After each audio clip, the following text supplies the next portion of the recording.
ওই কবরের মধ্যে রাখার পর ওই কবরে কেউ নাই, তাদের মাটি বামেও মাটি। ও আল্লাহর বান্দা, যদি গুনাহগার হইয়ে কবরে যাও, ও যুবক যারা হাজির হইছে, অনেকদিন আগে মারে বাবারে কবর রাখছো, খবর নাই, ওই মা বাবার কি যাবি খবর? ও আল্লাহর বান্দা, তোমার যখন কবরে নিয়ে যাওয়া হয়, তোমার সন্তান বন্ধু বান্ধব কেউ তোমার পাশে নাই। এবার কবরে রাখিয়া সবাই যখন চলে আসবে, গুনাহগার হইয়া কবরে যাওয়ার পর আল্লাহ বলবেন, ফেরেশতা কোনো প্রশ্ন নাই, জলদি করে জাহান্নামের বিছানাটা কবরে বিছাইয়া দাও। ওরে জাহান্নামের আগুনটা কেমন? আল্লাহর নবী বলেন, উম্মতের দল, ওই আগুনটা কেবল তুই জানো না। 500 বছর দূর থেকিয়া, কত দিনের বছর? 500 বছর দূর থেকিয়া যখন আগুনটা আসিয়া তোমার শরীরের আগুনের তাপ এসে লাগবে, কলিজা পর্যন্ত গুনাহ হয়ে যাবে। কেমন মাওলা আমার আগুন বানাইছে। মুসলমান হয়েছে ঠিক, কিন্তু তোমার আমল নাই, কথা ঠিক না বেঠিক? আল্লাহ তাআলা ওয়াদা করেছেন মুসলমানের জন্য জান্নাত আমি আল্লাহ বানাইছি। তুমি জান্নাত পাইবা ঠিক, কিন্তু নবীর সুন্নতের দাড়ি কাটিয়া চুলগুলো নবীর তরিকা বাদ দিয়া গুনাহের কাজ করিয়া যদি কবরে যাও, আগে কিন্তু পিতা কথা ঠিক না বেঠি? এ নবীর উম্মতির দল, এ যুবক, আমিও তোমার মতো যুবক সন্তান। আল্লাহ তাআলা কোরআনের মধ্যে বলেন, ওয়ামা খালাকাতুল জিন্না ওয়াল ইনসা ইল্লা লিয়াবুদুন।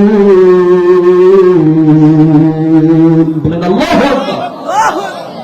আল্লাহ তাআলা বলেন, বান্দা, মানুষ এবং জিনের জন্য জান্নাত বানাইছি, এরা আমার ইবাদত করবে, এদেরকে আমি ইবাদতের জন্য বানাইছি। কিন্তু বান্দা বান্দি, তুই এখন যদি গুনাহ করিয়া কবরে যাও, আমার মাওলা তোমার জন্য রাখছে বড় আযাব। এখন বান্দা, তুমি কোন মাওলার ইবাদত করবা? শুনো, ও ময়মনসিংহের যুবক, একটু শুনিয়া যাও। উলামায়ে কেরাম চলে আসতেছে, ধারাবাহিক বয়ান হবে। আমি এলেম নাই, আমল নাই, ছোট একটা মানুষ, আপনাদের সন্তানের মতো। আমার নিজের আমল নাই, একটু কথা বলি রে, বুঝো। ও উম্মতের দল, সংক্ষিপ্ত আলোচনা করতে চাই। আমি রকিবুল হাসান, তোমাদের মতো নই, ময়মনসিংহ চুরকায় একার একটা সন্তান। এরা নবীর উম্মতের দল। কোন আল্লাহর ইবাদত করবা, আল্লাহর চিনবানি? এ চিনবেন না? আল্লাহর চিনবেন? আওয়াজ দিয়ে বলেন, আল্লাহকে চিনতে চাননি? কেমন মাওলা আমার চিনে নাও। বান্দা, তুই যখন মায়ের গর্ভে থাকো, তুই খাইতে পারো না, মায়ের কলিজায় লাগতে দিয়ে আল্লাহ তোর মায়ের নাভির সাথে একটা তার লাগা দিলাম। ওই তোর মায় খানা খায়, আর ওই খানা খাওয়ার সময় আমি আল্লাহ ওই তারের মাধ্যমে তোর পেটের পাকস্থলী বড়াইয়া দেই। এরে বান্দা, তুই যখন দুনিয়াতে চলে আসছো, তুই ঘুমাইতে পারো না, খানা খাইতে পারো না, মা বলে ডাকতে পারো না, ঘুমাইতে পারো না। আমি আল্লাহ তোরে কেমন ব্যবস্থা করেছি শুনো। ওপর গরম কোরআনের মা সন্তানকে জন্ম দিছো ঠিক, একটু শুনিয়া রাখো। আমার মাওলার দয়া নাই কেমন, একটু শুনিয়া কবরে যাও। কোন মাওলার ইবাদত করবা শুনিয়া যাও। ওরে নবীর উম্মতের দল, আমার মাওলা ডাক দিয়া বলে, বান্দা, তুই দুনিয়াতে আসার পর মাছ গোস্ত ভাত কিছুই খাইতে পারো না, আমি তোর মায়ের বুকের মধ্যে এত সুন্দর দুধের ব্যবস্থা করেছি, তুই পান করো, দুধ পান করো, কত আরামে পান করো। এবার তুই কথা বলতে পারো না, আমি আল্লাহ কেমন দয়ার মালিক।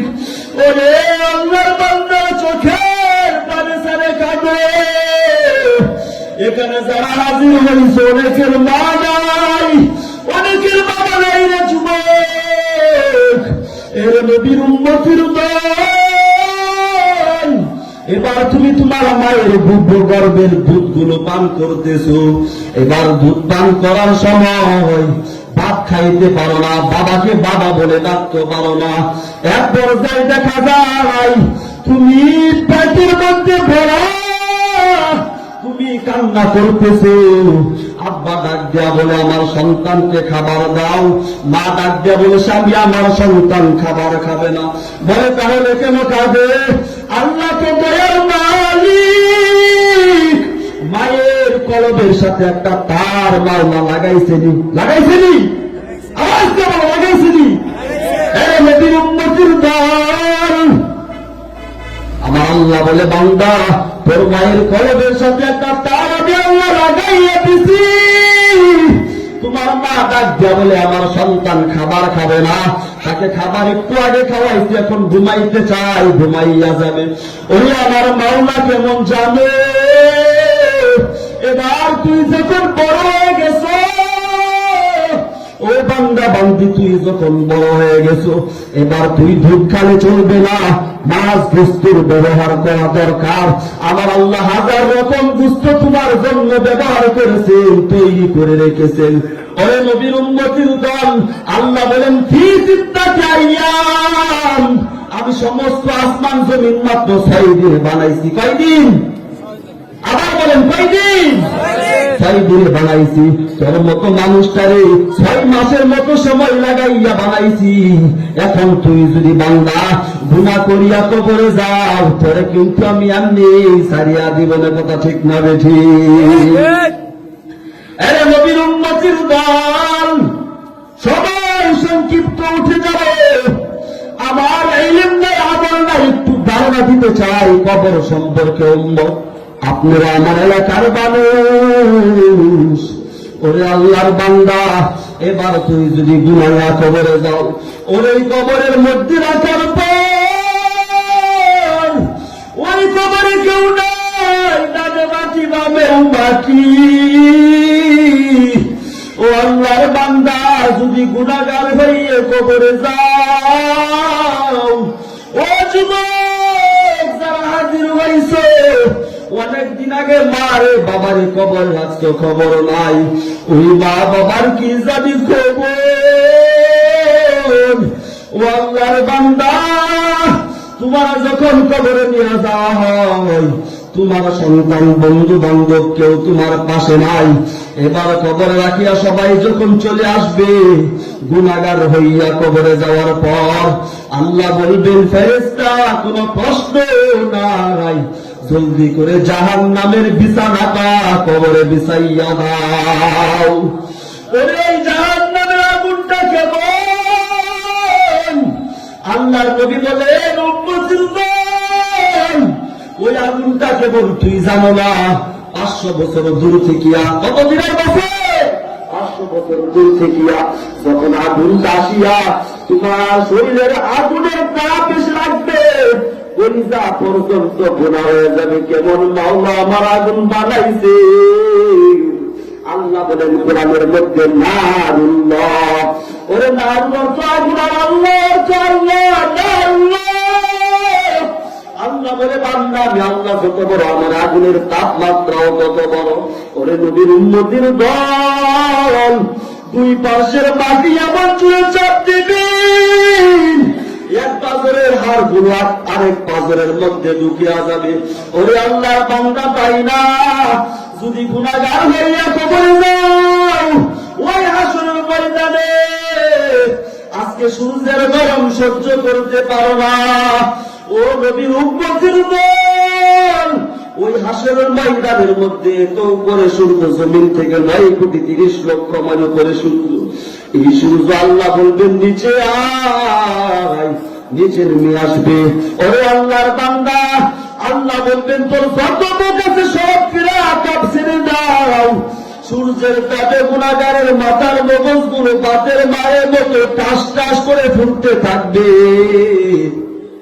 শুধু তাই না রে বান্দা, এদিকে আল্লাহ বলবেন ওয়ান্নাসুল ইয়াউমা আইয়ুহাল মুজরিমুন, ও যারা আজকে গুনাহ করে আসর ময়দানে আসছো আলাদা হয়ে যাও। এবার গুনাহগার গুলো আলাদা হতে চায় না। এবার আল্লাহ কুদরতি হাতে তিন জিম্মায় বাছাই করে গুনাহগার গুলো আলাদা করবে। ওই হাসরের ময়দানের মধ্যে জাহান্নাম বলবেন হাল মিন মাজিদ, আল্লাহ গুনাহগার গুলো আমাকে দিয়ে দাও। ওরে নবী উম্মতির দল, ওই সময় কি উপায় হবে? আজকে তোমার দানে দানে বন্ধু বান্ধব অভাব নাই, ওই সময় কেউ নাই। ও আল্লাহর বান্দা তওবা করে নাও। আজকে এখানে মাহফিল চলতেছে, যদি তওবা করতে পারে আমাদের মাহফিল সারতে হবে। ও নবীর উম্মতির দল, আমি আপনাদের সন্তানের মতো চলিয়া যাইতেছি, ঢাকা মাদ্রাসায় পড়ি। ও আল্লাহর বান্দা সকলের কাছে দোয়া চাই।